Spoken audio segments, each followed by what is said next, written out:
Mağaraya gidiyoruz.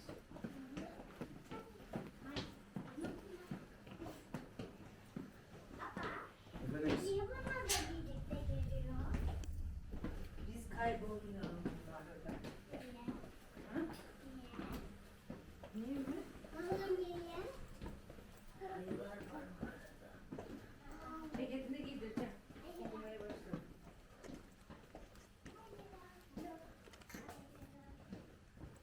Şaka yapıyorum ya.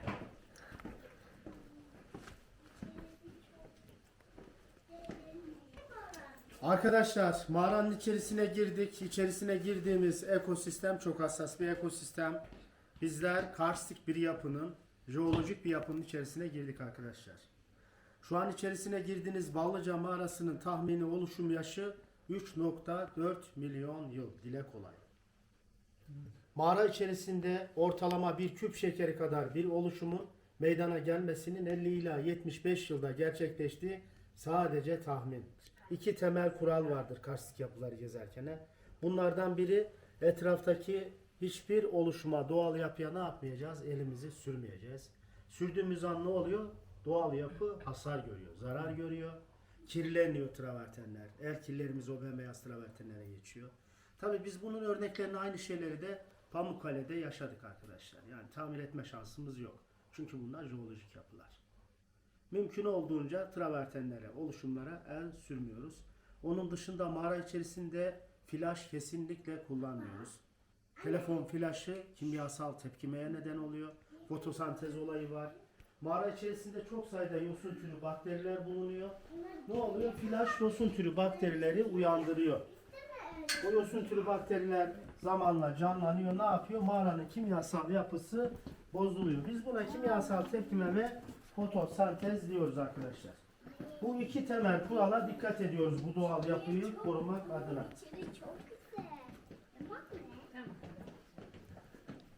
Evet, tanıtıma anlatıma bu ilk galeriden başlayacağız. Mağaranın ilk galerisinden. Öncelikle hoş geldiniz Ballıca Mağarası Tabiat Parkı'na. Ben rehberiniz Mehmet Ülkü. Gezi boyunca mağara içerisinde birlikte olacağız. Birlikte hareket edeceğiz. Ballıca Mağarası hakkında sizlere bir takım bilgiler vereceğim. Arkadaşlar Ballıca Mağarası Pazar ilçesinin 8 kilometre güneyinde, Ballıca köyünün ise 1 kilometre güneydoğusunda bulunan bir mağara Ballıca Mağarası. Ballıca Mağarası'nda ilk araştırmalar 1993 yılında Profesör Doktor Baki Canikli ve ekibi tarafından başlatılıyor. Bu araştırmalar sonucu 1994'te ise META mağaranın haritasını çıkarıyor. Haritalandırılan alan 6500 metrekarelik bir alan. Ama bu mağaranın daha 5'te biri. Mağara çok büyük bir mağara. 483 hektarlık bir alana sahip Ballıca Mağarası. Bu alanın tamamı 2007 yılında 2873 sayılı Doğa Koruma Milli Parklar Kanunu kapsamında Tabiat Parkı ilan edildi. Ve Türkiye'mizin aynı zamanda 32. Tabiat Parkı'dır Ballıca Mağarası. 2019'da da Ballıca Mağarası UNESCO'nun geçici miras listesine girdi. Girme nedeni soğan şekilli karstik yapılar. Sadece bu mağaranın içerisinde görülen oluşumlardır. Biz şu an mağaranın ilk ziyarete açılmış salonu olan hangi salonun içerisindeyiz? Havuzlu salon. Havuzlu salon mağaranın ilk giriş salonudur. Bu salonun ismini aşağıda bulunan havuz şeklindeki bir yapıdan alıyor. Bu yapı tabi insan eliyle yapılmış bir yapıdır. Bu yapı da bize gösteriyor ki geçmişte birçok yaşantı olmuş mağara içerisinde. Bu yaşama dair en büyük kalıntı. Ama mağara geçmişte kontrolsüz olduğu için ziyarete açılmadan önce çok sayıda defineci giriyor mağaraya, kaçak kazılar yaparak bu yapıyı tahrip ediyorlar. Burada kemikler görüyoruz, çanak çömlek parçaları vesaire çok sayıda kalıntı var mağara içerisinde. Hemen hemen birçok doğal mağarada bu tür kalıntılar görebiliyoruz. Mağaralar geçmişte insanlar tarafından kullanıldı. Mağaralarda ilk yaşantılar ne zaman başladı? Paleolitik çağ, yani Ottoman çağı. Bu dönem değişti. İnsanlar mağaralar barınak olarak, korunak olarak, sığınak olarak kullandılar. İbadet yeri olarak kullandılar. İbadetlerini mağaralarda yaptılar, saklı gizli. Yiyeceklerini depoladılar. Depo olarak kullandılar insanlar mağaraları. Tabii ölülerini de defnettiler mağaranın içerisine. Ama şu ana kadar bu mağarada arkeolojik bir çalışma olmadı. Mağaralarda arkeolojik çalışma yapmak sabır istiyor, zaman istiyor. Multidisipliner bir çalışmada gerektiriyor. Bilmiyorum ileride prehistolikler çalışır mı? Şu an için öyle bir çalışma olmadı. Mağara içerisinde arkadaşlar tavan yüksekliği yer yer değişiyor. Yer yer 30 metreye falan çıkabiliyor tavan yüksekliği. Mağara içi sıcaklığı ise 17 ila 24 derece arasında. Yaz kış sıcaklık değişmiyor. Mutlak nem oranı %40 ila 80 arasında yer yer değişiyor. Mağara giriş kapısından yatayda 680 metre ilerleyebiliyoruz. Dikeyde ise 75 metre bir derinliğe ulaşılıyor. Mağara yarı yatay, yarı dikey oluşmuş olan bir mağaradır Ballıca mağarası. Ama yatayı biraz daha fazladır dikeyinden. 5 kat vardır birbirine bağlı. 5 kat aşağıya ineceğiz. İçerisine girdiğimiz mağara karstik bir mağaradır arkadaşlar. Türkiye'mizde en yaygın tip mağaralar karstik mağaralardır. Mağaralar iki ana gruba ayrılır. Doğal mağaralar ve yapay mağaralar olarak. Tabi doğal mağaralarda kendi aralarında çeşitli gruplara ayrılır. Karstik mağaralar, buzulaltı boşluklar, alüvyonlu mağaralar, volkanik mağaralar. Ama en yaygın tip mağaralar nedir Türkiye'mizde? Karstik tipi mağaralardır. Karstik ne demektir? Karstik bir yandan çözünme, karstik bir yandan bozulma, karstik tekrar oluşum sürecidir. Karstik bir kireç taşıdır, kalkerdir. Kireç taşlarını daha çok nerede görebiliyoruz? Akdeniz bölgesinde. Akdeniz bölgesinde daha yaygındır kireç taşları. Kireç taşlarının yaygın çok olması nedeniyle Türkiye'mizde çok sayıda mağara oluşmuş ve gelişmiştir. Yaklaşık olarak 25.000 ya da 30.000 tane mağara olduğu tahmin edilir Türkiye'mizde. Birazdan mağaranın, Ballıca mağarasının ikinci ziyarete açılmış olan salonu olan Büyük Damla Taşlar salonuna bir geçiş yapacağız. Gizemli yolculuğumuz daha yeni başlıyor arkadaşlar. Dikkatli bir şekilde geçelim. Allah korusun kafamızı kırılır. Basamaklara takılmayalım. Dikkat edelim hocam.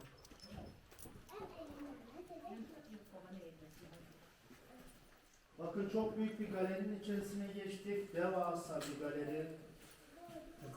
Büyük Damla Taşlar salonu oldukça görkemli bir salondur.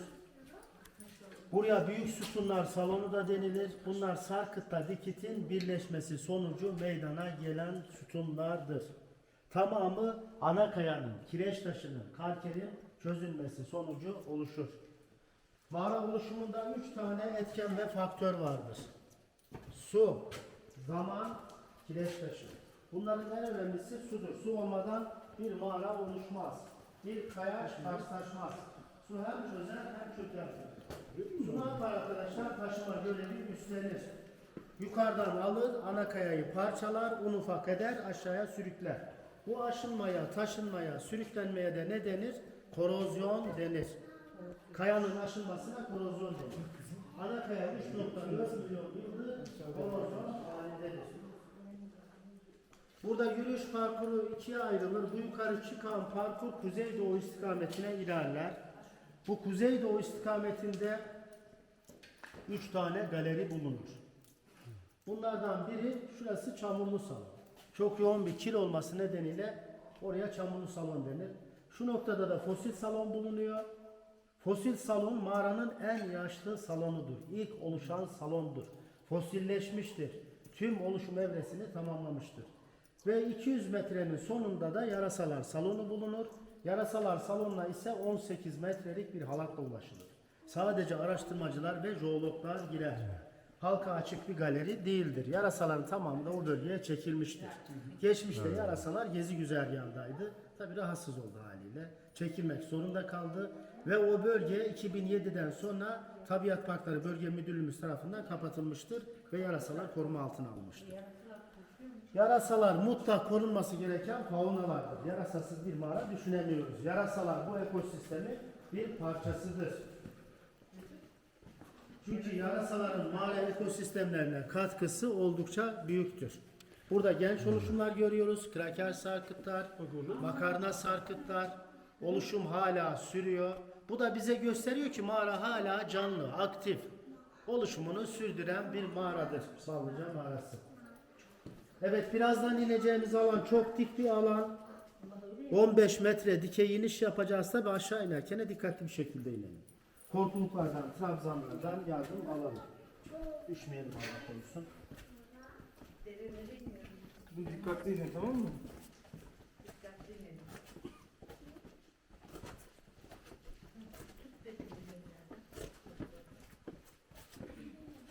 Arkadaşlar burada metal basamaklar var. Metal basamaklarda ayaklarımızı çapraz yan kullanıyoruz.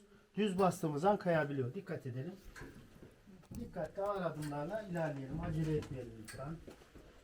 Güvenli bir gezi yapalım.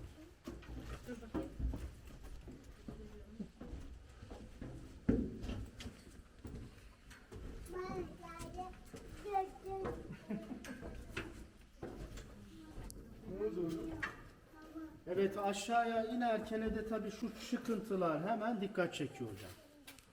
Bu çıkıntılar bize neyi gösteriyor? Geçmişte Ballıca mağarasının tamamıyla su dolu olduğunu bize gösteriyor bu çıkıntılar. İlk galeri Büyük Damla Taşlar salonu zamanla sudan kurtuluyor. Su seviyesi buraya düşüyor. Su bu seviyede çok uzun süre kalıyor. Ve suyun uzun süre burada kalmasıyla burada raf taşları oluşuyor. Suyun içerisinde olan kalsit, organik zamanla yığılıyor. Burada raf taşları meydana geliyor. Tabi sonra bu galeride zamanla sudan kurtuluyor. Mağara sudan nasıl kurtuluyor? Meydana gelen depremlerle çatlaklar oluşuyor. Su seviyesi yavaş yavaş düşmeye başlıyor. Mağara giriş kapısından. Tabi mağara kademe kademe kendi katlarını oluşturan tabana doğru da ilerliyor zamanla. Bizler şu an mağara giriş kapısından 35 metre aşağıya indik. Buradaki dikey derinlik 35 metre.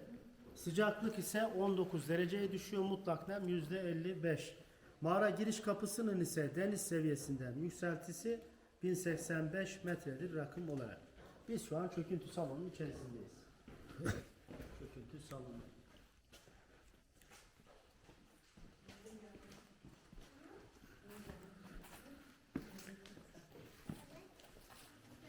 Evet, buradan şöyle uçurumlu mahzene bir göz atabiliriz. Uçurumlu mahzen alabildiğine gidiyor ve ilerliyor. Düşmüş, kopmuş, üst üste yığılmış çok sayıda kaya blokları görüyoruz. Adından da anlaşılıyor zaten. Çöküntü salonu, çökmüş bir salon. Ama bu kaya blokları düştükten sonra üstünden çok uzun yıllar geçiyor.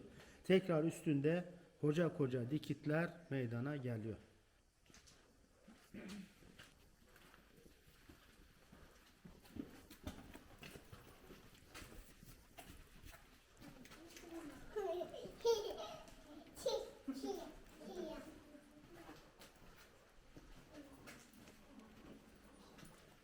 Evet, burada da deveye benzeyen bir şekil görüyoruz. Ben biraz deveye benzetiyorum. Evet. Biraz kaplumbağayı da anımsatıyor. Arkadaşlar bakın, çözünen yapı, çökelen yapı. Ana kaya çözünüyor, çökeliyor ve kristalleşiyor. Zamanla kalsit kristallerine dönüşüyor. Bunların tamamı kalsittir. Bu kalsit ve aroganittir. Kalsit kristalleri. Tabii yeni salonda daha yaygın olarak bunları göreceğiz. Bunlar örtülü damla taşlardır. Ana kayayı örten yapılardır. Kalsiyum karbonattan oluşur.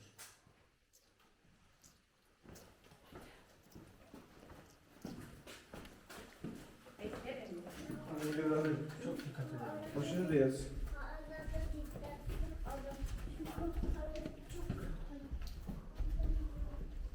Evet, burada uzunca bir köprüden geçiyoruz. Metal köprüden.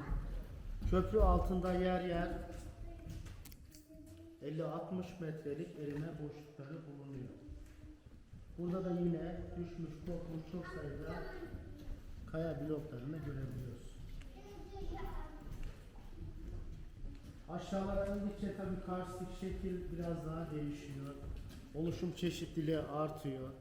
Tabii hiçbir galeri, hiçbir salon birbirine benzemiyor şekil olarak. Hep farklılık gösteriyor.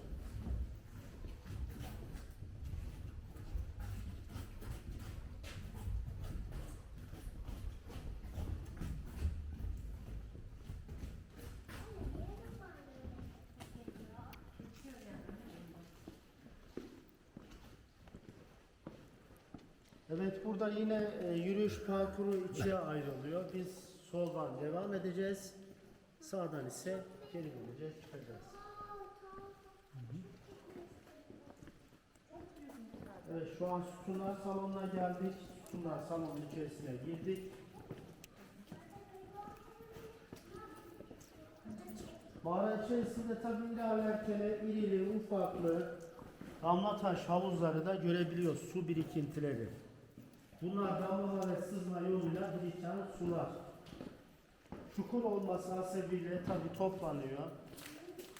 Bunlar da mağara içerisindeki nem oranını dengede tutuyor. Şu an bizler sütunlar salonundayız. Bu salon ismini bu devasa sütundan alıyor. 18 metre boyunda ve 8 metre çapında. Bulunduğumuz bu galeride ise sütunlar salonunda ise sıcaklık 18 dereceye düşüyor. Mutlak nem %60. Ve karşıda küçük bir galeri görüyoruz. Mağaranın en küçük galerisidir, en küçük salonudur. Bu salonun ismi ise mantarlı salondur. İçerisinde mantar şeklinde bir dikit bulunuyor. İsmini o dikitten alıyor bu salon. Şu blok engelliyor, tam olarak göremiyoruz. Damlalık sarkıtların çok güzel örneklerini görüyoruz bu galerinin içerisinde. Tabii muazzam oluşumlar var.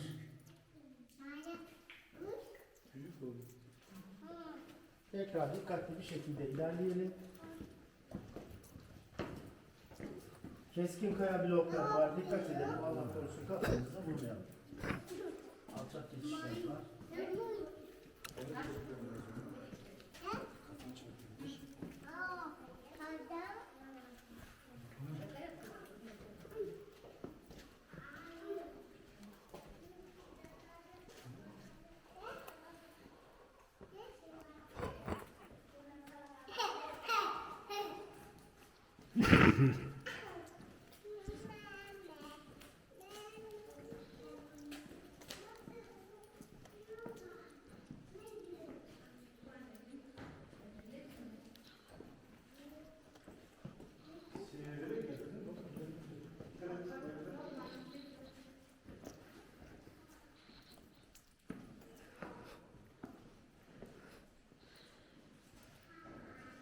Buralarda da atma taş oluşumlarını görebiliriz. Atma taşlar.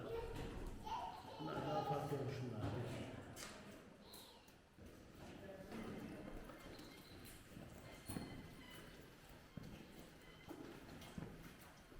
Yavaş yavaş yeni salona doğru yaklaşıyoruz. Burada ise soğan şekilli karstik yapıları görüyoruz. Tabii bunlar en değer görülen karstik yapılardır. Soğan sarkıtlar Balıca mağarasını diğer mağaralardan ayırır.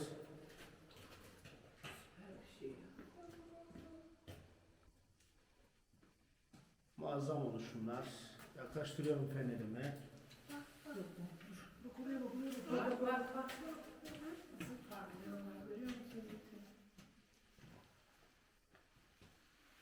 Evet, yarı saydamdır, ışığı emici bir özelliğe sahiptir kalsit. Bunlar kalsit ve arovenittir. Tabii içlerinde çok az kuarz da vardır. Ve silisyum olduğu için geneli kalsittir bunlar. Ana kaya kalsit kristalleriyle kaplıdır. Bak oğlum. Evet, yavaş yavaş yeni salona doğru giriyoruz. Mağarayı keşfediyoruz kızım. O tarafa yukarı çıkacağız. Tutanak et kızım. Tutanak et. Bak mağaranın altına gidiyoruz.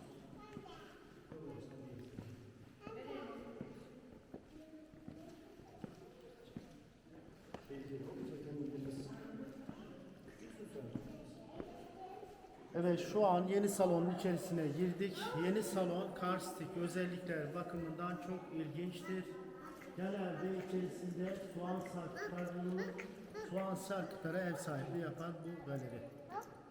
Mağaranın en son ziyarete açılan salonudur yeni salon.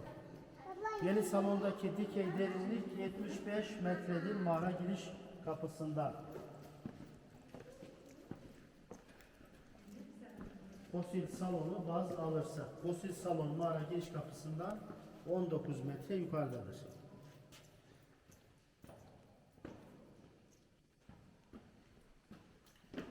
Bulunduğumuz bu galeride ise sıcaklık 17 dereceye düşer, mutlak nem ise %80'e ulaşıyor. Ve burada mağara içerisindeki en uzun sarkıtı görüyoruz. 6,5 metre boyunda oluşum süreci hala devam ediyor. Bunlar dikişsiz sarkıtlardır. Bunlar da ender görülen karstik yapılardır.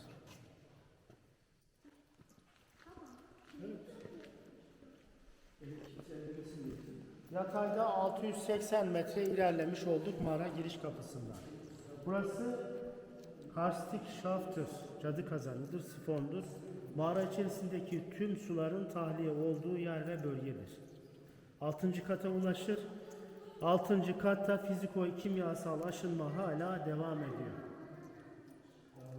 Burası da hala gizemini koruyan bir yerdir. Evet, mağara bu yönde de ilerlemeye devam ediyor.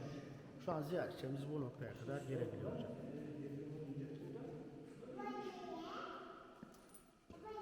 Evet, teşekkür ediyorum. Güzel bir gezi oldu.